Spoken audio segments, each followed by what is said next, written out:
J'appelle l'ambassadeur d'Italie, monsieur, pardonnez-moi, vous avez un nom très long, alors il faut que je le relise et que je ne dise pas de bêtises. Monsieur Eccellenza Maurizio Enrico Luigi Serra, à ce micro, s'il vous plaît.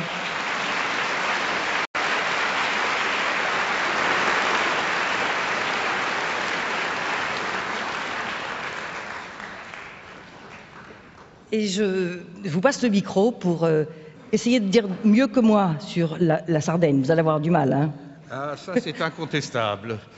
J'aurais beaucoup de mal après votre charme et ces mots que vous avez dits avec tellement de sympathie et d'affection pour la Sardaigne et pour l'Italie, dont je vous suis très reconnaissant. J'aimerais dire simplement que ce soir, en célébrant la fête de la musique, qui est un rendez-vous traditionnel et très populaire à l'UNESCO, pour lequel nous devons remercier par notre maîtresse de cérémonie et l'Académie de Cagliari, également la région Sardaigne et la municipalité de Cagliari.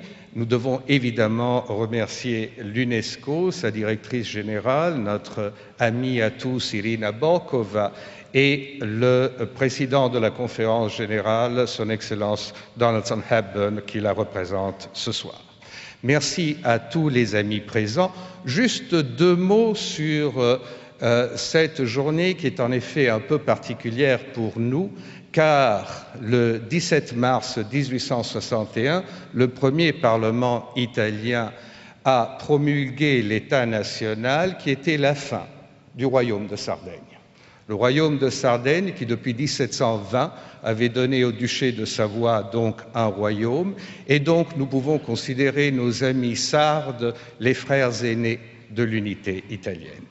Et puis peut-être un mot sur l'hymne national que vous allez écouter dans un moment, qui est un chant très populaire du Risorgimento, Fratelli d'Italia, qui ne devint pas l'hymne national en 1861 parce que, par prudence dynastique, on avait pensé qu'il était quand même préférable de lui mettre à sa place une musique noble et digne, une marche royale, mais qui n'avait pas la même popularité.